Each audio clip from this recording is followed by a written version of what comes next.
अब बेल्थाजार की lady friend Selena के घर आती है। सेलेना उसे अंदर बुलाती है और हंसी मजाक में बेल्थाजार से कहती है, प्यार में मत पड़ जाना। लेडी फ्रेंड असल में कुछ डॉक्यूमेंट्स पर साइन कराने आई थी, लेकिन काम पूरा नहीं हो पाता, इसलिए थोड़ी देर बाद वह वहाँ से चली जाती है। बेल्थाजार को आज रात सेलेना के घर पर ही रुकना था, क्योंकि एल्डहोस की तबीयत ज्यादा खराब थी। लेकिन अब बेल्थाजार विचारों में खो जाता है, क्या मैं सेलेना के कमरे में जाऊँ या नहीं। कुछ देर बाद सेलेना एक सेक्सी ड्रेस पहनकर कमरे के पास आती है और बेल्थाजार के सामने खड़ी हो जाती है। उसकी आंखों में वही चाहत झलक रही थी जो बेल्थाजार भी कुछ फील कर रहा था। अब सेलेना इशारों इशारों में बेल्थाजार को बाहर बुलाती है। पहले तो बेल्थाजार थोड़ा हिचकिचाता है, लेकिन फिर भी सेलेना के बार बार इशारा करने पर वह उसके पास चला जाता है। बेल्थाजार अब सेलेना के कमरे में चला जाता है, जहाँ दोनों मिलकर ड्रिंक करते हैं। धीरे धीरे दोनों प्यार भरी बातें करने लगते हैं। वे एक दूसरे के बारे में खुलकर डिस्कस करते हैं। अब तक सेलेना के साथ जो कुछ भी हुआ था वह सब बातें वह बेल्थाजार से शेयर करने लगी है। बेल्थाजार सेलेना को कहता है, आपके पति ने आपको इतना परेशान किया, इसलिए ही भगवान ने उसे सजा दे दी। अब आपको अपनी जिंदगी बिंदास तरीके से जीनी चाहिए। सेलेना एक हल्की मुस्कान देती है, लेकिन फिर उदास होकर कहती है, मैं अभी भी खुश नहीं हूँ। मैं खुद को बहुत अकेला महसूस कर रही हूँ। मेरा सुख दुख बांटने के लिए कोई नहीं है। बेल्थाजार उसकी ओर देखा है, मैम आप फिक्र मत करिए, जो भी बात आपको परेशान करे वो मुझसे शेयर करिए, मैं हमेशा आपके साथ हूँ। धीरे धीरे सेलेना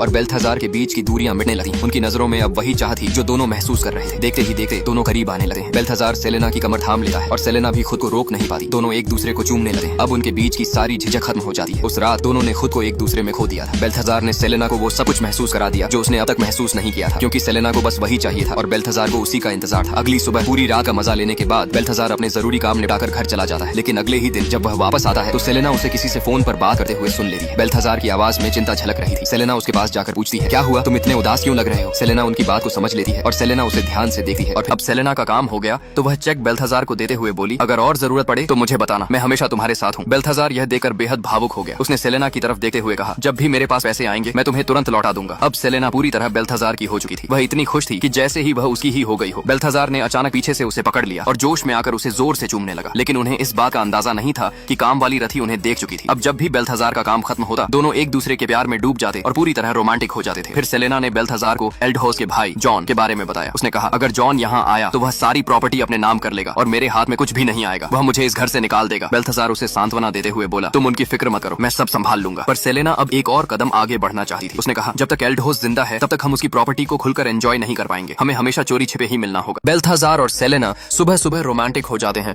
और धीरे धीरे सेलेना उसे और करीब लाने लगी है। सुबह शायद सेलेना को भी रोमांस का मजा आता होगा या फिर उसके भीतर कोई और ही आग जल रही थी। बेल्थाजार अब तक पूरी तरह से सेलेना के प्यार में डूब चुका था, लेकिन कहीं न कहीं उसके मन में यह सब अजीब भी लग रहा था। सुबह होते ही दोनों किसिंग करने लगे हैं, लेकिन सेलेना उसे और करीब खींच लेती है। बेल्थाजार को समझ नहीं आ रहा था कि वह क्या करे, लेकिन इतना जरूर जानता था कि सेलेना उसे बहुत प्यार करती है, या शायद यही उसे लग रहा था। वह सेलेना को समझ ही नहीं पा रहा था। तभी सेलेना कहती है, बेल्थाजार हम एल्डहोस को खत्म कर देते हैं, उसके बाद सारी प्रॉपर्टी मेरे नाम हो जाएगी, फिर हम साथ में अच्छे से जिंदगी जिएंगे। यह सुनकर बेल्थाजार थोड़ी देर के लिए चौंके। जितना वह सेलेना के करीब आ रहा था उतना ही सेलेना उसका उपयोग कर रही थी। सेलेना को सिर्फ पैसों से प्यार था, किसी के साथ वफादारी निभाने का जज्बा उसमें नहीं था। अब बेल्थाजार एल्डहोस को दवा देने का काम कर ही रहा था, लेकिन तभी एल्डहोस की नजर बेल्थाजार की शर्ट पर सेलेना के लंबे बालों पर पड़ी। बेल्थाजार को गुस्सा आ गया। उसने झट से तकिया उठाया और एल्डहोस को मारने की कोशिश करने लगा, लेकिन तभी अचानक उसको डर लगने लगा। जो कर रहा हूँ वो गलत है, ऐसा नहीं करना चाहिए। उसका मन घबरा उठा। मैं यहाँ किस काम से आया था और अब क्या करने लगा हूँ। एक अजीब सा एहसास उसे घेरने लगा। एल्डहोस का वकील उनके घर आता है, लेकिन जैसे ही उसकी नजर सेलेना पर पड़ती है वह उसकी ओर खींचने लगा है। सेलेना उसकी यह कमजोरी भांप जाती है और उसे एल्डहोस के कमरे में ले जाती है। एल्डहोस वकील को इशारों में कुछ समझाने की कोशिश करता है कि सेलेना और बेल्थाजार का चक्कर चल रहा है, लेकिन वकील को कुछ समझ नहीं आता। अब सेलेना वकील के बारे में एल्डहोस से बात करती है और दोनों के बीच कुछ कंफ्यूजन चल रही थी। थोड़ी देर बाद वकील सेलेना को बाहर ले जाकर कहता है, एल्डहोस ने एक नामा लिखा था जिसमें कुछ परेशानी है, उसे ठीक करने के लिए आपको कल आना पड़ेगा। वकील सेलेना को पटाना चाहता था, लेकिन उसके सामने कुछ कहने की हिम्मत नहीं जुटा पाता और वहाँ से चला जाता है। अब सेलेना अकेली चेस खेलने लगती है,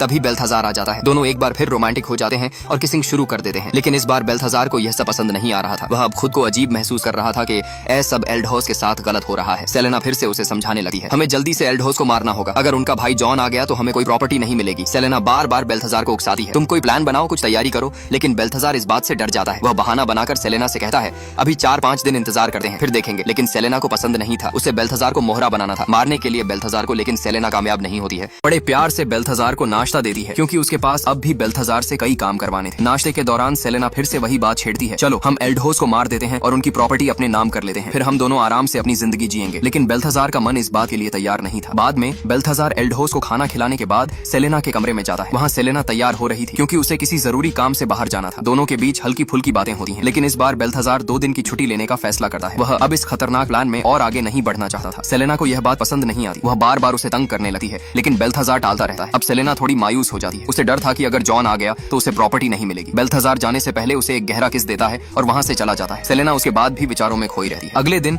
बेल्थाजार बेल्थाजार जीजीमोल के पास जाता है। वह अपने वीजा के बारे में बात करना चाहता था। यहीं पर पता चलता है कि बेल्थाजार और जीजीमोल पहले रिलेशनशिप में थे, लेकिन उनके बीच कुछ समस्याएं भी थीं। बेल्थाजार जीजीमोल के पीछे पीछे जाता है, उसे मजबूर करता है और अपनी बाइक पर बैठाकर घर तक छोड़ने के लिए निकलता है, लेकिन दोनों के बीच अब भी कुछ खटास थी। इसी दौरान जब बेल्थाजार जीजीमोल को घर छोड़कर लौट रहा होता है, तभी सेलेना का फोन आता है।